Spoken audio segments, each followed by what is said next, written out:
Twins fall to the Orioles 9-4 tonight at Camden Yards. Let's break it down on today's episode of Locked On Twins. You are Locked On Twins, your daily Minnesota Twins podcast, part of the Locked On Podcast Network, your team every day.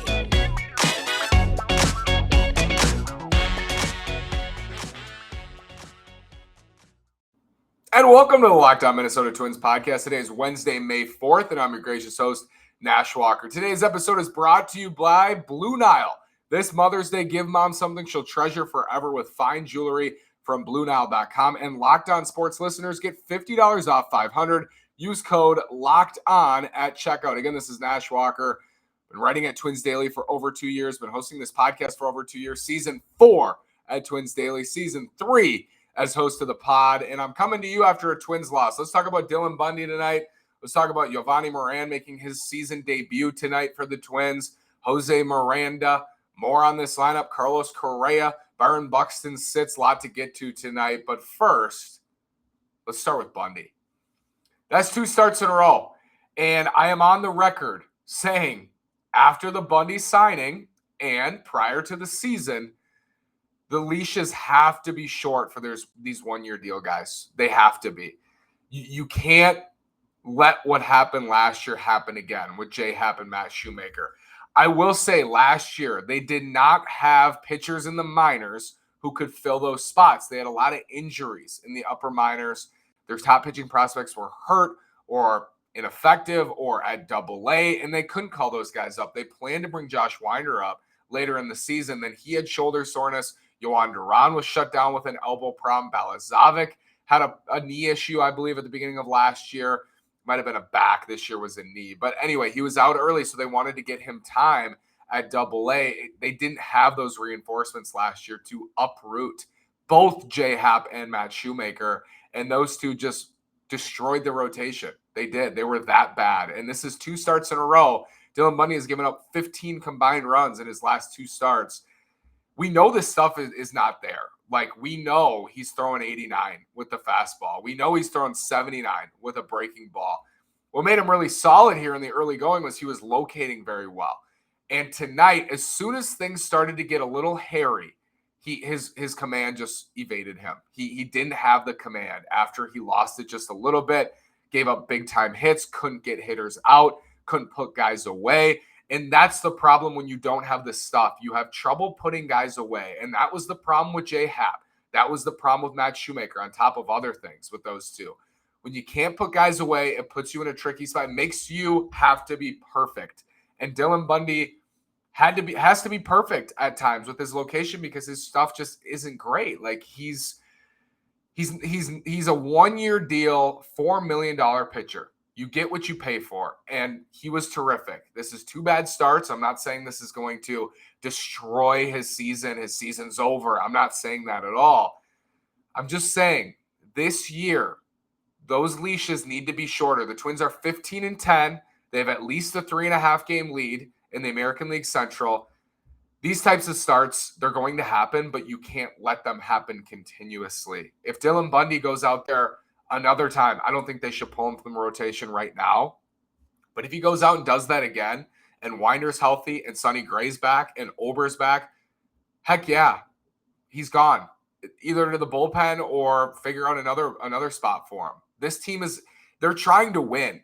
This team, I think, can win. They've shown us that through the first 25 games. They're 15-10, and Bundy's been a part of that winning. But they have guys ready now in Josh Winder, in Bailey Ober, in Joe Ryan. Jordan Balazovic is back now. Matt Cantorino's on his way. Cole Sands made his debut with a good slider. They have Griffin Jacks looks good out of the bullpen. They have guys who can fill innings now and fill quality innings in the way of Josh Winder. You traded for Sonny Gray. Chris Archer's looked okay. He's got a sub-3 ERA. He's going to go tomorrow. Command has been iffy. He's gotten out of some tight situations.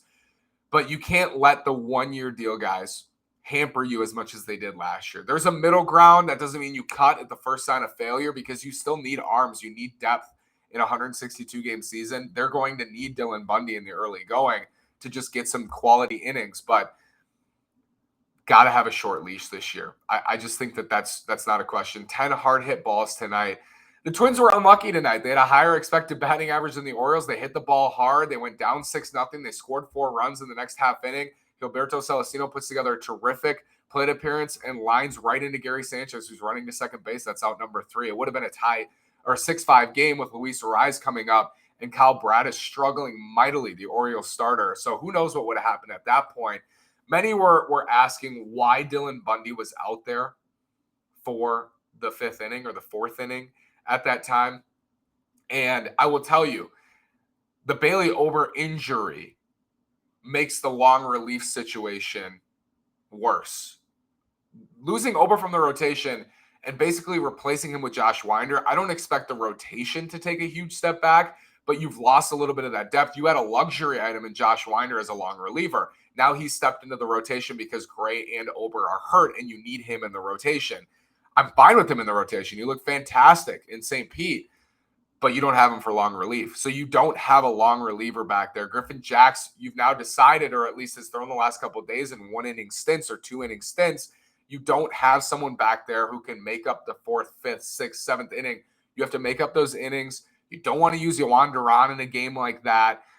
It was a sticky situation. They needed Bundy to go out there and have a 1-2-3 inning and just limit the damage, give them 5, giving up 6 runs. I mean, is that too much to ask? I guess it was. He gave up 9. And the Twins defense, I will say, with their worst performance of the season tonight. Let's talk about it after this word from Blue Nile. Blue Nile is outstanding, whether she prefers a statement piece or everyday subtle elegance. BlueNile.com has fine jewelry options for every mom. Shop high-quality classic diamond earrings, elegant tennis bracelets, or gemstone pendant necklaces. Looking for fine jewelry but having trouble choosing? Blue Nile has jewelry experts on hand 24/7, available via phone or chat to help you find a memorable gift at every budget. This Mother's Day, give mom something she'll treasure forever with fine jewelry from BlueNile.com. And Locked On Sports listeners get $50 off $500. This podcast exclusive is only good through Mother's Day. Use code Locked On. That's code Locked On. Plus, every order is insured, ships free, and arrives in discreet packaging that won't give away what's inside. Shop stress-free and find your forever peace. Go to BlueNile.com. Use code Locked On. Thank you for making Locked On Twins your first listen every day. For your next listen, check out the Locked On Now podcast. Recaps of MLB games with analysis from our local experts, taking fans through the season like no other network. It's free and available wherever you get your podcasts. The defense tonight, some odd jumps. Carlos Correa's cut down throw to home, hit the lip of the grass, bounces away from Gary Sanchez, softly hit balls that didn't find gloves. Nick Gordon tried to make a diving stop and left, couldn't get there. It wasn't their night, period. Defensively, Dylan Bundy wasn't his night, far from his night, but the Twins could have stayed in this game if they would have made a play there, made a pitch there, had a hit there. They could have stayed in this game, and they didn't. They let this game get away from them. When it was 6-4, it felt like they were in a really good spot. The Orioles were on the ropes at that point. Even though they have a 2-run lead, they're like, oh no. The Twins just came back and slapped a 4 spot on the board. And they had a chance there. Bad luck. Celestino rips it into Sanchez, and then they let the game get away in the next half inning. Dylan Bundy and the defense let the game get away. Jose Miranda had a poor play at first, didn't take his time, panicked. Carlos Correa had an error. The defense just wasn't good tonight. Wasn't good, and it was a surprise because this defense has been outstanding. I also think the Twins got off to a really poor start. The at-bats early were bad. Arraez gets doubled up at first on a Correa pop up, and then 5 double plays tonight. It wasn't their night. Trevor Larnach looks pretty good, though, at the plate. Had a couple of hits. He looks comfortable. I will say his expected statistics are a lot worse than his actual right now, and maybe that changes tomorrow. But as we saw last year, and I actually think I wrote a column or at least recorded a podcast, Larnach had the great start and then was bad and then was solid again for a short stretch. And I said, no. His ground balls are finding holes. He's hitting the ball lightly, and he's getting lucky. And ultimately, he was sent back down because that was true, and his expected statistics were worse. But when you watch him take his at-bats, he looks much more comfortable. He looks like he is dialed in every at-bat, and I think that's a great thing to see. Hit cleanup tonight for Baldelli. Kepler's sick. Buxton was out. When the lineup came out, And this is game 3 of a series. You have Bundy on the mound, who just gave up 6 in St. Pete to the Rays. A starter in Cal Bradish, who looked very good early on. It didn't feel like a game the Twins were going to win. What makes this team different, or hopefully what makes this team different this year, is not nights like tonight. Do I think they could have stayed in it? Absolutely. I think they missed opportunities to make plays, get a hit, or make a pitch. They missed those opportunities. They gave up 9 runs tonight and scored 4 with some bad luck.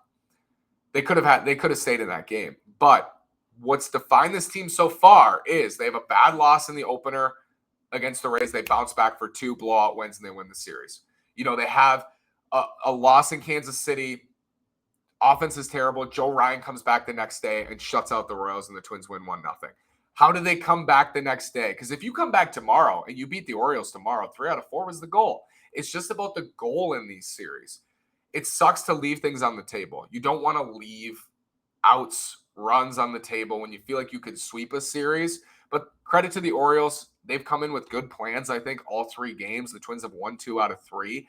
But they came in with another good plan against Bundy. They hit him hard. They know Dylan Bundy. He returned to Camden. They took advantage of his mistakes. They took advantage of the Twins' mistakes. And this is a big league club. As bad as the Orioles are, they play in the American League East. They play tough teams all year. And sometimes they win. They're going to win 50 games this year. I hope they win 50 games for Orioles fans' sake. But they're going to win. They're going to win games this year. They're going to win a lot of games this year. This is baseball. How do the Twins come back tomorrow, though? How do they come back tomorrow night with Buxton back in the lineup? And I think Justin Moran said it very, very well. There's never a good night for Buxton to rest. He's such a good player. Joe Ryan said on MLB Network today that Buxton's the greatest baseball player he's ever seen. Quote, the greatest baseball player Joe Ryan has ever seen. He was like speechless talking about Byron Buxton. And we all are. And when he's not in the lineup, you can feel it. You can feel it. The Twins have gotten it done without him when he sits, though. I want to see their record when he sits. I think they've won every game that he's taken a night off. He went on the injury, or didn't go on the injury list, was banged up with the knee, and they weathered the storm without him. But I want to see Byron Buxton back in the lineup, at the top of the lineup. Hopefully Kepler's feeling better tomorrow, and they can come back out against another righty tomorrow in Spencer Watkins and take control of this game early. Chris Archer's starting. Give Arch some run support. Don't make him feel like he needs to be perfect. Bundy feels like he needs to be perfect, but Archer's stuff is so much better. He can get away with things, get away with missing his locations and not having his best command. Bundy just can't, and we know that now. Got to have a short leash on him, as I said. Carlos Correa had a yabo tonight. He's been red hot at the plate. What does it mean for the Twins? And what do I foresee for this offense moving forward with Miguel Sano on the injured list? Let's get to that after this word from Built Bar. Summer is coming, and with summer, you're going to need some food on the go. Built Bars are the perfect snack to take with you on family vacations. Throw them in your bags and your kids' backpacks. Make sure that everyone has a bar so you're fueled for summer adventures. The best part about Built Bars, they are delicious and healthy. No more sacrificing delicious food for health. With Built Bar, you can have both, and it's easy. All you have to do is go to Built.com and order now. All Built Bars and Puffs are covered in 100% real chocolate. That means that with Built Bar, you can eat healthy and actually enjoy doing it. Go to Built.com to get all your favorites: banana cream pie, raspberry, double chocolate, and so many more. They're all delicious, and new flavors are coming out all the time. Check them out at Built.com. Go to Built.com, use promo code LOCKED15, and get 15% off your order. Use promo code LOCKED15 for 15% off at Built.com. I wrote an article that's coming out about the Twins vibe, and that was before tonight. Of course, they get blasted tonight.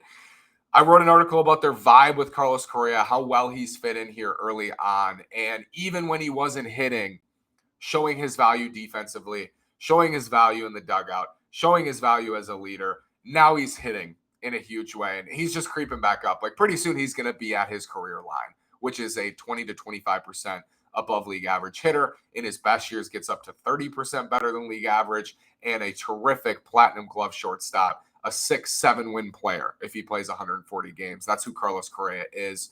He's back. I mean, he's done struggling. He just crushed a homer to center field tonight. And now you have, this was the hope at the beginning of the year, the Twins are 15-10 with Correa just now getting going. Jorge Polanco still hasn't gotten off the schneid. Byron Buxton has sat a lot in the early going, the knee injury, and now not playing every day. I don't expect him to play every day anyway, even when he's healthy, but he's still working his way back. Now you have a Correa who's crushing. You have Byron Buxton, healthy, pretty much healthy. Jorge Polanco's got to get going. At the beginning of last year, he was also terrible and then ended up being the team MVP. What is the rest of the lineup, though? Because you need Larnach to continue. You need Jose Miranda to step right in. And Miguel Sano left a lot to be desired in his spot. But you'd love to see Miranda step in and be an instant contributor. And I said I think he will be and could and will be for the Twins. But you need Gary Sanchez, Ryan Jeffers with that big 3-run homer last night. You need them to step up. A lot of the story this year is going to be about the bottom of the lineup. The Twins are going to have success when the bottom of the lineup hits because they pick up for each other. When Buxton is not hitting, the bottom of the lineup picks up. When Correa is not hitting, it's Buxton. And then the bottom of the lineup picks up when either one sits. And that's when they're a good team offensively. You can't rely on Buxton and Correa, but the offense will go as far as Buxton and Correa take it because they have the highest upside, and Polanco's in that mix as well. But Kepler, Sanchez, Jeffers, Larnach, Miranda, all super important pieces of this lineup and important pieces of the defense. Miranda at first tonight, not good, just flat out not good at first base. And he's stepping onto a first place team, and you need to make those plays. You need to make that catch. You need to take your time and be patient making that throw. He's learning. He's 23. He's in his first major league series right now on the road, again, for a first place team. Carlos Correa is sitting at shortstop. He's got Buxton in center. He's probably just wowed by the whole experience. I expect Jose Miranda to contribute, and I will continue to say that. Yovani Moran makes his season debut. I really like Moran because I love a pitcher or a hitter who, despite their handedness, hits both sides, either hits both arms as a pitcher or can get righties and lefties out on the mound. Yovani Moran in the minors shut down lefties because of his ridiculous changeup. I think his changeup is a top 3 pitch in the whole system for the Twins. I think his changeup is a frisbee. You saw it tonight. A lot of swings and misses. Thought he looked really good. Problem has been his command, but fastball is up, changeup's down and away to righties. That's why his reverse splits are the way that they are. He just shuts down right-handers. And then lefties, it's been interesting. Lefties have hit him better because he doesn't have a reliable slider. But as a lefty, I'll take that matchup all day long. He's still left-handed. I trust reverse splits with a large enough sample.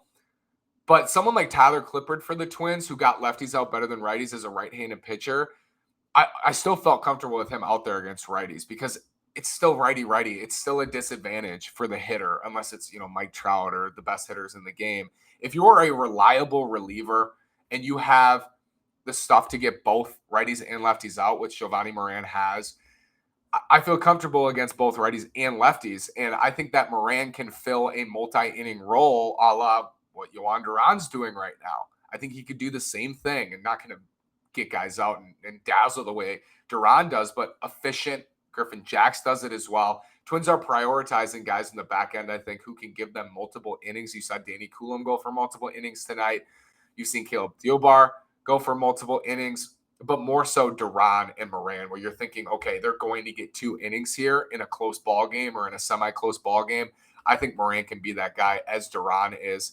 It's a bad loss for the Twins. I mean, Bundy was bad. The defense wasn't good, but let's see how they bounce back tomorrow. I can't wait. Go Twins. Thanks for making Locked On Twins your first listen every day. Now make your second listen Locked On MLB. Paul Francis Sullivan, please call him Sully, brings you his unique perspective on the major leagues past and present. It's free and available wherever you get your podcast. I will not be here tomorrow, but I will be here on Friday. We had a Sunday episode, so I'm sticking to the 5, but I'm graduating, so things are getting a little crazy here. I'll keep you in the loop. Thanks again for listening. We'll be back on Friday, and we'll talk to you then.